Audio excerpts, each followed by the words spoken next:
তুলনা আমাদের দেশে সদস্য বেসরকারি হয়ে যায়, চাকরি থাকবে কোথায়?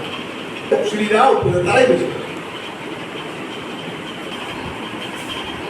রাম মন্দির করতে হবে, আজকে এমন উঠে পড়ে লেগেছে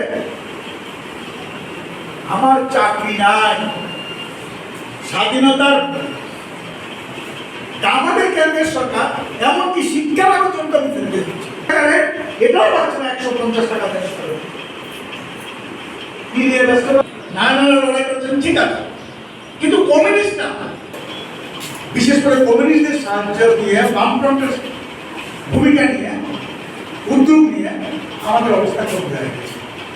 এটা আমরা বুঝতে পারি, এটা আমার বলার দরকার নেই, সবাই আমরা জানি। কিন্তু আজকের দিনে আমি বলবো, আজকে 2025 আমরা সংগঠন তৈরি করে সরকারের ইতিবাচক ভূমিকা পাওয়ার কারণে যে অধিকারগুলি আমরা পেয়েছিলাম, আজকে 2018 সালে আমাদের রাজ্যে একটা ছোট্ট অংশ গরিব মানুষরা একটু অবস্থা সম্পন্ন যারা শিক্ষক, কর্মচারী, ব্যবসায়ী, আমাদের মধ্যে হয়তো ছোট অংশ থাকতে পারে, বিভ্রান্ত হয়েছে, অনেক বেশি আশা করেছে। কারণ আমরা তো বেশিরভাগ বামফ্রন্ট সরকার দেখেছি, এর থেকেও আরো একটু ভালো কিছু হবে এরকম প্রত্যাশা নিয়ে একটা অংশ বিভ্রান্ত হয়ে 18 সালে সরকার পরিবর্তন করতে দিয়েছে।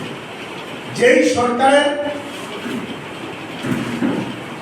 বিভিন্ন পরিকল্পনার সুযোগগুলি আমরা পেয়ে আমরা কিছুটা হলেও মানুষ হিসাবে স্বীকৃত হয়েছিলাম, কিছু অধিকার পেয়েছিলাম। এটা 18 সালের নির্বাচনের নতুন সরকার যারা সবকা সাথ সবকা বিকাশ বলে কেন্দ্রীয় সরকার, রাজ্য সরকার সব করে দেবে, তারা আশা করে কিন্তু আমাদের অবস্থা কি হয়েছে খারাপ ভালো আমি বলতে চাই না, আপনারা অভিজ্ঞতা কি?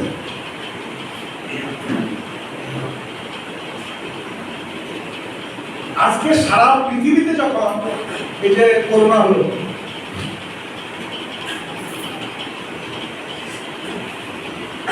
করোনা মোকাবেলায় আমাদের দেশও করেছে, আমেরিকাও করেছে, অন্য দেশগুলি করেছে, আবার আমরা যে সমাজের কথা বলছি সেই সমাজের কিছু দেশ করেছে, চীন, ভিয়েতনামের মতো দেশ, তারা কিন্তু মোকাবেলা করেছে, মৃত্যু রুখে দিয়েছে,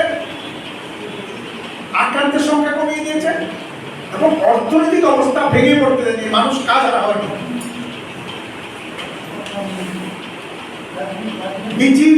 মৃত্যুর মিছিল হয়নি। আর আমাদের দেশে আমাদের রাজ্যের যে সরকার, দিল্লির যে সরকার, সবকা বিকাশ সবকা সাথ, তাদের কল্যাণে কিন্তু লক্ষ লক্ষ মানুষ বেরোজগারি হয়েছে, কাজ হারিয়ে দিয়েছে, কাজ হারিয়েছে, কিন্তু তার বিকল্প তাকে বেঁচে থাকার কোনো সুযোগ সৃষ্টি করেনি। আরএসএস জন্ম থেকে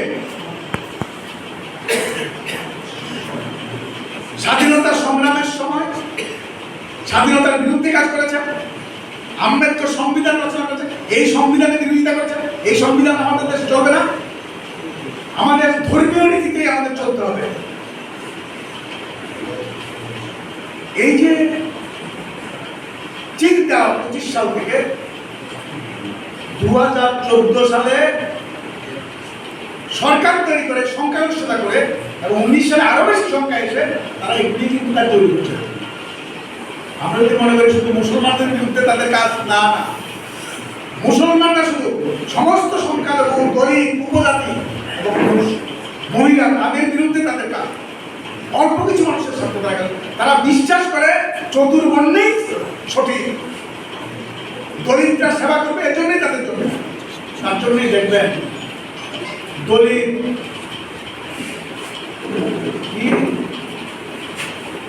আর চোখে কোনো মহিলাকে রেখে তাকে পিটিয়ে কুন্ড দিচ্ছে। ক্লাসের মধ্যে বাচ্চা ছেলে জল খাচ্ছে একটা পাত্র থেকে, তাকে শিক্ষক পিটিয়ে কুন্ড দিচ্ছে। দলিত যুবক ভালোবেসে একটু উঁচু গুজরাটের কোনো মেয়ে সে বিবাহ করেছে, তাদের দুজনকে মিলে খুন করেছে। আমি ঘটনা হয়েছে ঠিক আছে, কিন্তু ঘটনার পরে রাষ্ট্র, বিজেপি দল, সরকার কার পক্ষে দাঁড়াচ্ছে? যে এটা করছে তাদের পক্ষে দাঁড়াচ্ছে, যে ক্ষতিগ্রস্ত দলই হচ্ছে তার পক্ষে দাঁড়াচ্ছে না। কিন্তু এই অবস্থার মধ্যে আমরা সারা বসে আছি। আমাদের এই ডাবল ইঞ্জিন সরকার আমাদের, আমি বিস্তারিত বলতে চাই না, শুধু আমি বলবো, আমি যে বলেছি তাদের দৃষ্টিভঙ্গি কোথায়? এই যে করোনা হলো, সবাই কাজ চলেছে। আমাদের চর্মশিল্পীদের তো যারা একটা ভালো অংশ বিভিন্ন উৎসব আনন্দ জন্য বাজনা বাজার করতে, আমাদের সংগঠন দাবি করেছিল যে এই যে সময় তাদের তো কাজ নাই, সারা ভারতবর্ষে তুমি ডঙ্কা বাজাচ্ছ যে সবাইকে সাহায্য করছ, চাল দিচ্ছ, এটা দিচ্ছ, এদের দাও না সাহায্য করেছ, দিয়েছে সারা দেশে। আমি আমাদের রাজ্যের কথা বলছি, আজকে আমাদের রাজ্যে যে সরকার আছে, ধরেন আমি প্রথমে বলেছি শিক্ষার সবচেয়ে বেশি জরুরি। আজকে শিক্ষা কি দিচ্ছে? ওই বিদ্যা যদি প্রকল্প করে টাকা দিতে হবে, পড়তে হবে। গ্রামে স্কুল আছে, বাড়ির কাছে স্কুল বলে বন্ধ করে দেবে, কম ছাত্র অন্যটার সাথে মিলিয়ে দেবে, ঘুরে নিয়ে। বামফ্রন্টের সময় আমাদের ছেলেমেয়েদেরকে একটু উচ্চশিক্ষার জন্য বাইরে টেকনিক্যাল পড়তে যেত, পুরো দায়িত্ব সরকারের ছিল। এখন বলছেন আমরা টাকা দিয়ে দিই, তোমার মতো করে ভর্তি হবে, দায়িত্ব নিচ্ছিল সরকার।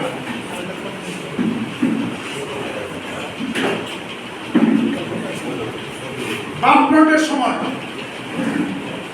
সীমিত হলো বিভিন্ন মার্কেটে কিছু স্টল ইত্যাদি করে যাতে কাজ করতে পারে, এরকম ব্যবস্থা ছিল। এখন আছে